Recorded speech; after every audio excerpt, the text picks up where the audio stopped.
ओम नमो नारायण। क्या कभी आपने सोचा कि निर्मल मन से ये संसार आपका बनता है? कपट और छल और छिद्र मन में रखो तो ये संसार मिथ्या जो नजर आता है, ऐसा हमेशा नहीं रहने वाला। वो भी आपका निर्मल मन से बनता है, निर्मल मन से ही चलता है। और आगे चलिए, क्या कभी आपने ये विचार किया कि निर्मल मन भगवान के लिए भी आवश्यक है? अगर भगवान को पाना है, ईश्वर को पाना है, तो उसके लिए भी मन निर्मल बनाना पड़ेगा। निर्मल मन जब आपका होगा तभी भगवान की प्राप्ति होगी। ऐसा नहीं, ऐसा समझिए। मानस में भी कहा, श्री राम जी ने, जब लक्ष्मण जी ने उनसे प्रश्न पूछा कि प्रभु आप कैसे मिलते हैं भक्तों को, तो श्री राम ने क्या कहा प्रभु ने कि निर्मल जन मन सो मोहे पावा, मोहे कपट छल छिद्र न भावा।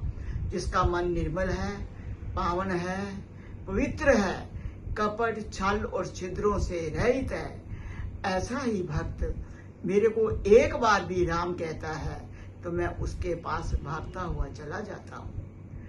ऐसा नहीं, ऐसा समझिए। क्या कभी आपने विचार किया, अपने गृहस्थ आश्रम के अंदर अगर आपका निर्मल मन नहीं होता, कपट नहीं होता, तभी संसार के संबंध आपके चलते हैं। अगर कपट रखोगे, छल रखोगे, छिद्र रखोगे, तो ये टेम्परेरी जो संसार है, आज है कल को रहने वाला नहीं, ये भी आपका बनता हुआ नजर नहीं आता। ऐसे ही परमात्मा जो सृष्टि का मालिक है, जो सब करता धरता है, जिसके बिना एक पत्ता भी नहीं हिलता, वो परमात्मा कैसे कपट में हृदय से आपका साथ देगा? आप मंदिर जाओ, तीर्थ पे जाओ, जगहों पे जाओ, परंतु आपके अंदर मन की पवित्रता नहीं है, कपट है, छल है, छिद्र है। आप कितना शंकर जी पे जल चढ़ा रहे हो, राम जी को साष्टांग प्रणाम कर रहे हो, ऐसे ही कितना हनुमान चालीसे पढ़ रहे हो। पवित्र कैसे करना है? निर्मल मन से ही प्रभु मिलते हैं, निर्मल मन से ही भगवान अपने बनते हैं, निर्मल मन से ही आपका ध्यान टिकेगा, निर्मल मन से ही आपको प्रभु की प्राप्ति होगी। और निर्मल मन वाले क्या, भगवान हमेशा साथ रहते हैं। क्या से? जैसे कबीर अपनी झोपड़ी में रहा करते थे, उनकी झोपड़ी में हर वक्त राम राम राम राम जप चलता रहता था, भगवान के सिमरन में खोए रहते थे और उनके साथ संगत भी बैठी रहती थी। परंतु उसके कुछ ही दूर पे एक देवी रहती थी जिसका महल था, वो अपने महलों में रहती थी। उस देवी के पास उसका रात को दोस्त आया करता था।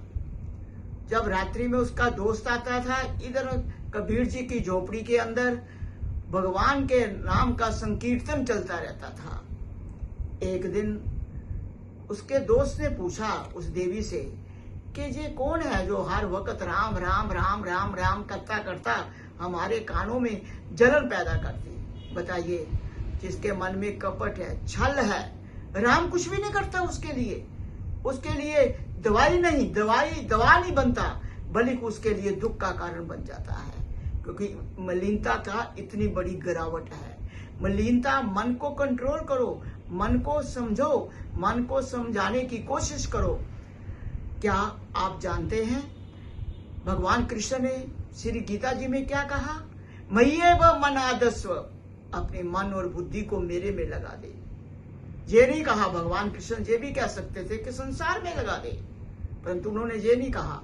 संसार तो आपको एक चलते चलते गृहस्थ रूपी संसार रूपी ट्रेन में आपको एक 4 व्यक्ति 50 व्यक्ति आपको मिल गए जिनके साथ आपके संबंध हैं।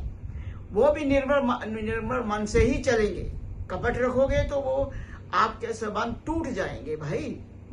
ऐसे ही जब वहां राम राम चल रहा था, उसके दोस्त ने क्या कहा कि देवी ये कौन है जो हर वक्त हमारे को डिस्टर्ब करता रहता है? कहते जहाँ पास में एक झोपड़ी है, उसमें संत कबीर रहते हैं, वो भगवान के राम की धुन में मस्त रहते हैं।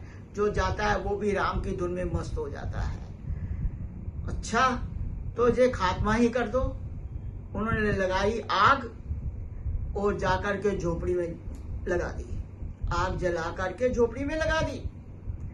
अब हुआ क्या, हम बता ही रहे थे आपको कि जिसका भगवान बन जाता है निर्मल मन से, उसको कोई जला नहीं सकता, उसको कोई मिटा नहीं सकता। कबीर की झोपड़ी तो नहीं जली, उस देवी का महल जलना शुरू हुआ।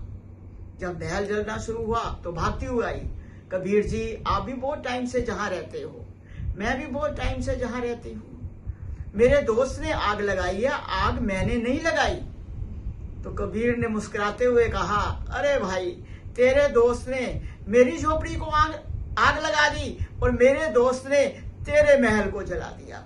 जहां तो दोस्त दोस्त का झगड़ा है भाई, परंतु इतनी बड़ी स्टेज कैसे आती है कि निर्मल जन मन सो मोहे पावा, मोहे कपट छल क्षेत्र न भावा।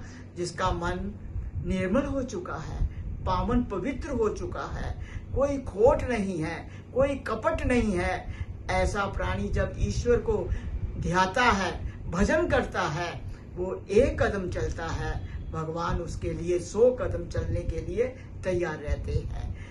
क्या आप कभी विचार करते हो कि संसार में आए हैं तो खाली खाया पिया भोगा, काम क्रोध मोह लोभ अहंकार, इन्हीं में ही पढ़ने के लिए जीवन मिला है क्या? आप और कुछ नहीं करते तो अहंकार में आ जाते हो, फूले नहीं समाते हो और अपनी त्रुटि को समझते नहीं हो। कैसे समझोगे भाई? गुरु के चरणों में जाओ, उनसे बीज मंत्र लो। बीज मंत्र बहुत छोटे होते हैं, उनको कम से कम 11 माला डेली किया करो, ताकि तुम्हारे में भी वो निर्मल मन हो और एक शक्ति पैदा हो। वो शक्ति आपका संसार भी चलाएगी और भगवान का दर्शन भी कराएगी। ये आप पे निर्भर करता है। कभी आपने ये नहीं सोचा कि ऐसा कैसे होगा? गुरु के शरणों में जाकर के, उनके सानिध्य में बैठ करके मन से समर्पण हो जाओ। ऐसे समर्पण हो जाओ, ऐसे समर्पण हो जाओ, क्योंकि गुरु भगवान का चल रूप होता है भाई। भगवान के स्वरूप को आप कितना ध्याते हो, मूर्ति बोलती नहीं, गुरु बोलता है। जो सदगुरु होगा वो अच्छा बुरा अवश्य बताएगा, सतमार्ग पे लाएगा और आपके जीवन को आगे बढ़ाने की कोशिश करेगा कि संसार के साथ साथ इनको प्रभु की प्राप्ति हो, जिसके लिए इसको मनुष्य जीवन मिला था। तो मनुष्य जीवन को तो तू भूल गया भाई। क्या कभी ये सोचा कि खाली केवल संसार को भोगना ही जीवन है? क्या कभी ये सोचा कि प्रभु को पाना भी हमारा एक लक्ष्य है? मनुष्य देह इसीलिए मिला है कि हम प्रभु को पाना है। ये तो चलते चलते रास्ते में मुसाफिर मिल गए, उस मुसाफिर के साथ स्वभाव आपका कपट रहित हुआ, तो आपका वो दोस्ताना, वो मित्रता और रिश्तेदारी चलती चली गई। परंतु एक दिन तो सभी छोड़ जाते हैं, कोई भी साथ नहीं देता। अगर अकेला आया है अकेला ही जाएगा। अरे तेरा तो कोई भी पुरुषार्थ नहीं है, तुम तो निमित्त कारण हो बच्चों के आपने जन्म दिया, परंतु निमित्त कारण तक हो। उसके बाद भगवान ने कैसे नाक लगाया, आंख लगाई, कान लगाए, जो उसके ऊपर डिपेंड करता है, ईश्वर पे। आपने कुछ नहीं किया भाई, फिर भी भगवान ने आपको श्रेय दे दिया। परंतु उस श्रेय को आप मलिन क्यों कर रहे हो? उस श्रेय को, प्रभु को क्यों भूल रहे हो? जिस प्रभु ने आपको जीवन दिया है, उस प्रभु को पाने की कोशिश करो और सोचो, विचारो कि मैं कहाँ जा रहा हूँ, किधर जाना है, करना क्या है और कर मैं क्या रहा हूँ। इस पे विचार करो। ओम नमः शिवाय।